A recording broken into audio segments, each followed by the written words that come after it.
Welcome back to Gear Hacks. It's been a while, but today I'm going to show you something. Basically, this is taken from a conversation I had with a customer. It's the misunderstanding of waterproof versus water resistance. I'll show you a couple of ways to add further water resistance to your backpack setup. And this goes for any bag in general. It's an old hack from backpacking. Many of you have probably used this in the past. It's really simple.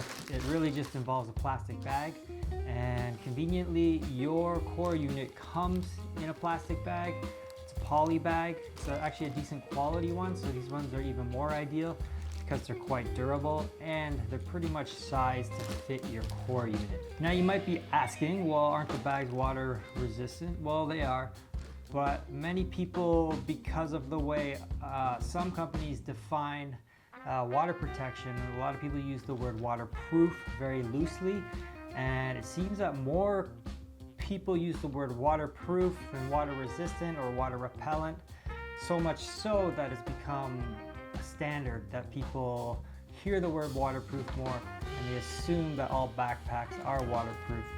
And basically in the camera bag category, there is pretty much no waterproof camera bags that serve any sort of function that most Shimoda customers want. You'll see waterproof bags in the fishing market, maybe like stand-up paddle, rafting, those kind of sports. But if you've seen those, you'll know that those bags are very one-dimensional in how they function, and we make product that's much more complex than that.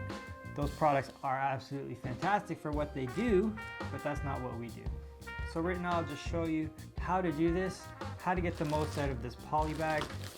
Again, this is how it shows up to you. And I'll just take this out.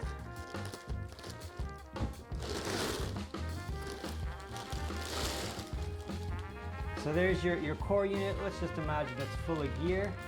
Now, you could just keep this in your pack.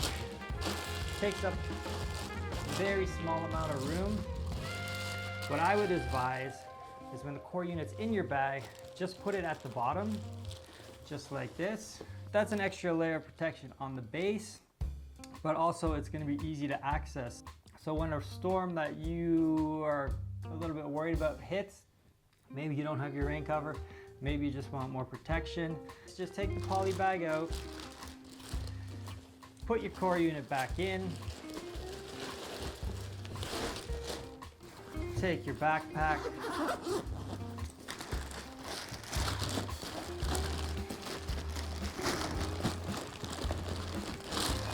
you'll have a little bit extra here, which is good. Maybe you want to put a few more things in there, maybe you don't, but just roll it down, tuck it in tight. Now all your camera gear is going to have this extra poly layer of protection. It's as simple as that. It basically weighs nothing. It literally costs nothing because it came with your core unit. Of course, you can use any number of other types of poly bags that you have. There's a couple other things you can do with these poly bags. One thing that I've done out back, I have a raised bed garden, and right now it's rainy season where I live, so it's about a month of really heavy rains, also known as typhoon season. So if you want to protect your plants from too much heavy rain, it's good to build a little canopy on the top. The other thing you can do is if you have a raised garden, you can use your packaging from your cardboard box, open it all up, flatten it all out, lay that, put the soil on top, and that'll help prevent weeds from growing through and stealing the energy that you want to go to your vegetables. That's it on Gear Hacks today. I hope that helps. If you have any questions, send me an email, ian@shimodadesigns.com, or comment down below. See you later.